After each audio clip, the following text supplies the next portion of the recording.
Hello everyone, welcome back to the channel.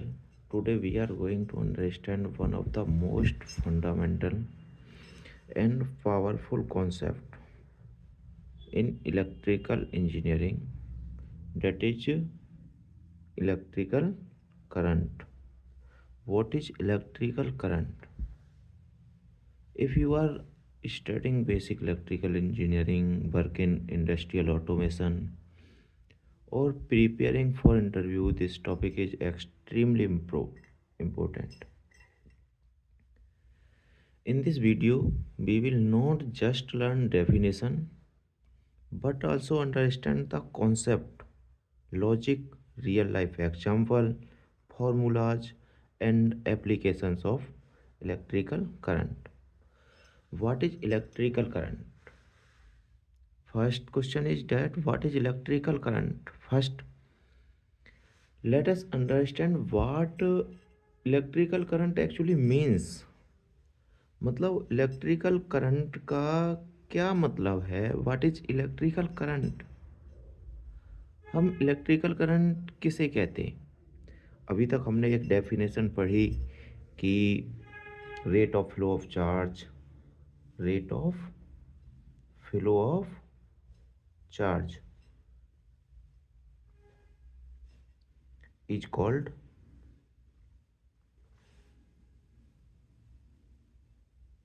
current. In simple word, when electrical charge move, it means rate of flow of charge. Rate of flow of charge. Please try to understand what is the means of this here to here. Rate of flow of charges. In simple word, when electrical charge move, we say that electrical current is flowing. If charges are not moving, then there is no any current, even if voltage is present. If I say that what is the formula in term of charges, that is I is equal to dq by dt. ये formula आपने सभी ने देखा होगा. Here I is current measured in ampere, you know very well. Q charges measured in coulomb. This is time measured in second. Okay. 1 ampere. What is the means of 1 ampere? 1 ampere means 1 coulomb of charge flowing per second. It means if 1 coulomb if 1 coulomb charges are flow in 1 second, then there the amount of current is 1 ampere. Okay. 1 ampere current means 1 coulomb of charges of charge flow in 1 second. Okay. Second thing, electrical charges and electron. What is electrical charges? अब अभी तक बात कर रहे हैं कि electrical charges, flow of electrical charges या movement of electrical charges. मतलब इलेक्ट्रिकल चार्जेस एक्चुअली है क्या? इलेक्ट्रिकल चार्जेस के बारे में अब हम बात करेंगे. There are two type of electrical charge, you know very well. One is positive charge, type of charge.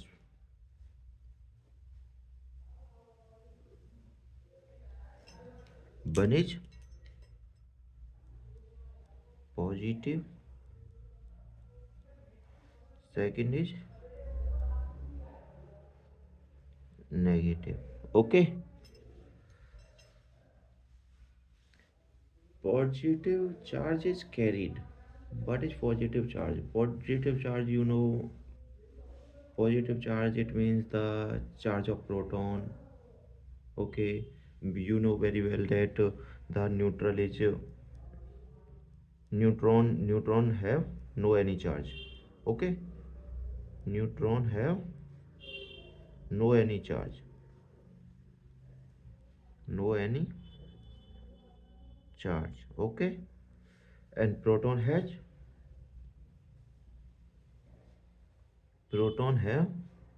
positive charge, you know. And third one, electron have negative charge. Okay,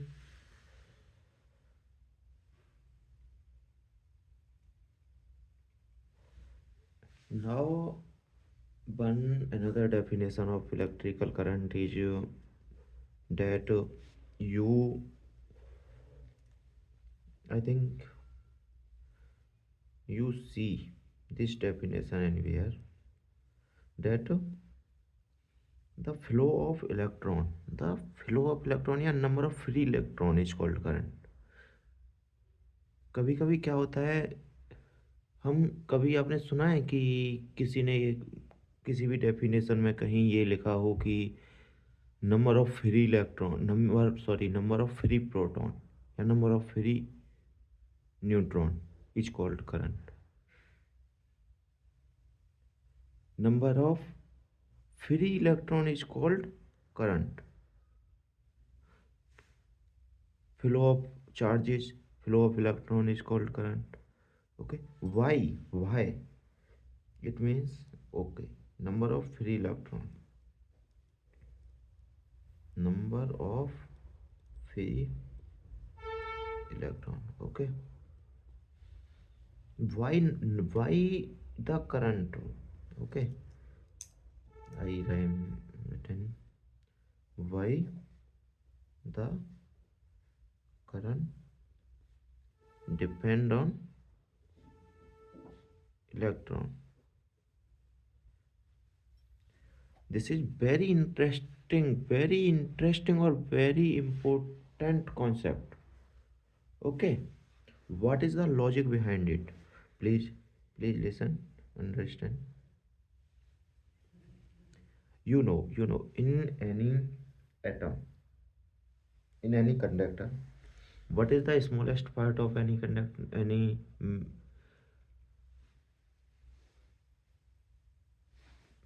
particle? That is atom. It means this is atom only. Okay, this is the nucleus, navik. What is the charges that is filled in any particles of nucleus particle? That is proton plus neutron. Proton plus neutron.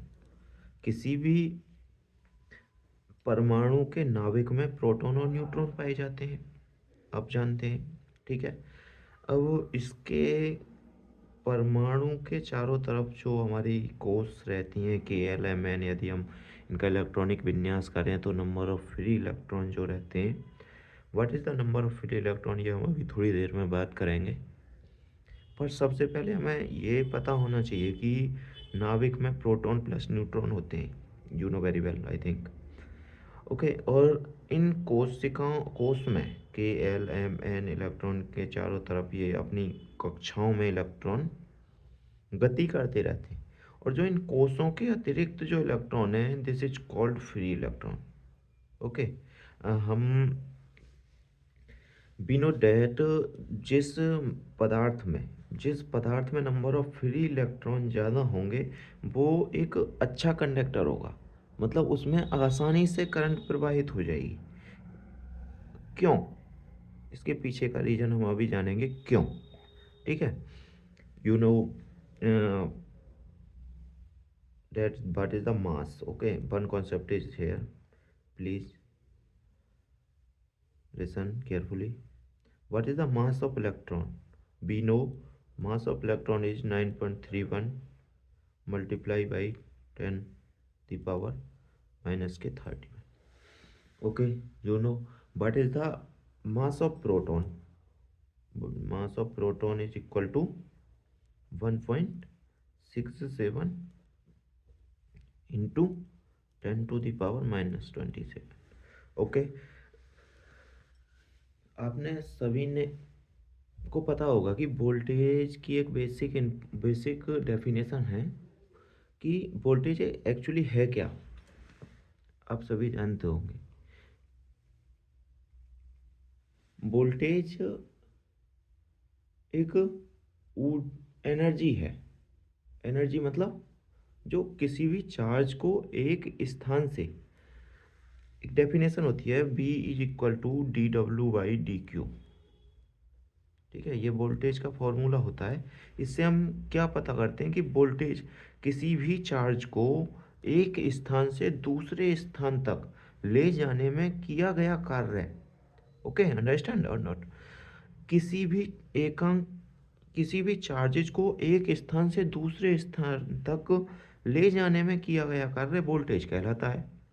Okay, अब हम voltage की बात करेंगे। यहाँ पे इसका एक concept है, वो मैं अभी थोड़ी देर में आपको बताऊंगा। केवल अभी आप इतना ध्यान रखिए कि वोल्टेज जो है वो एक धक्का देने का काम करता है। ओके, यह एक एनर्जी है जो चार्जेस को धक्का देने का काम कर रही है। ठीक है, अभी कोई भी कंडक्टर है, कंडक्टर का सबसे छोटा पार्टिकल है मेरे पास एटम हो गया। एटम की नाभिक में प्रोटॉन प्लस न्यूट्रॉन हो गए, उसकी कोसों में इलेक्ट्रॉन हो गए, और उसके चारों तरफ जो कोस से अतिरिक्त इलेक्ट्रॉन है वो नंबर ऑफ फ्री इलेक्ट्रॉन हो गए। ठीक है, ओके। ये जो कोसों में जो इलेक्ट्रॉन है ये बाउंडेड इलेक्ट्रॉन कहलाते हैं। लिखता हूँ मैं, बाउंडेड इलेक्ट्रॉन, और दिस इज फ्री इलेक्ट्रॉन। हमारा जो करंट जो प्रवाहित होता है, करंट जो कंडक्टर है वो डिपेंड करता है नंबर ऑफ फ्री इलेक्ट्रॉन। जिसमें जितने नंबर ऑफ फ्री इलेक्ट्रॉन होंगे वो उतना ही अच्छा कंडक्टर होगा। क्यों होगा वो चीज़ मैं बताता हूँ। अब यदि मैं इनकी मास ऑफ प्रोटॉन और मास ऑफ इलेक्ट्रॉन की यदि मैं तुलना करता हूँ, कंपैरिजन करूँ, तो mass of proton is equal to 1840 mass of electron. What is the means of this? This means that the mass of proton, okay, mass of proton is very greater than the mass of electron. Understand or not? I can write that mass of electron is very less than mass of proton. Okay, यहाँ किसी भी atom में के nuclear में proton plus neutron पाए जाते हैं।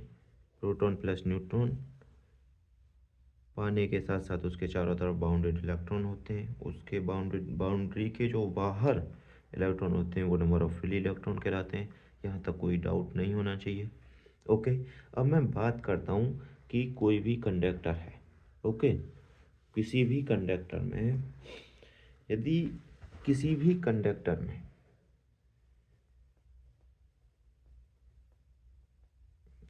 Conductor को मैं वोल्टेज के अक्रॉस जोड़ रहा हूँ। वोल्टेज मैंने किसी भी कंडक्टर के अक्रॉस कोई भी वोल्टेज दिया, मतलब एक एनर्जी दी, मतलब उसे धक्का लगा, आवेशों को धक्का लगाने के लिए कुछ भी मैंने एक सोर्स दिया, सोर्स को कनेक्ट कर दिया किसी भी। ओके, ए बी बी, ठीक है। अब ये वोल्टेज क्या करता है? वोल्टेज इसमें धक्का लगाएगा। इसमें धक्का लगाएगा, जब ये किसी भी कंडक्टर में वोल्टेज धक्का लगाएगा तो सबसे पहले प्रोटॉन जाएंगे, इलेक्ट्रॉन जाएंगे या न्यूट्रॉन जाएंगे। ठीक है, मैं एक एग्जाम्पल से बताता हूँ कि आपके पास दो चीज़ें हैं। एक का जो मास है, मतलब जो द्रव्यमान है, वो ज़्यादा है, और एक का मास जो है वो कम है। ठीक है, अब आपने दोनों दोनों वस्तुओं पर समान धक्का लगाया है।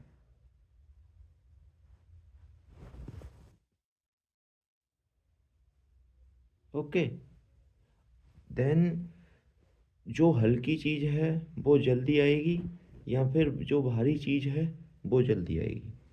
यू नो डैट जो हल्की चीज़ है वो जल्दी आएगी।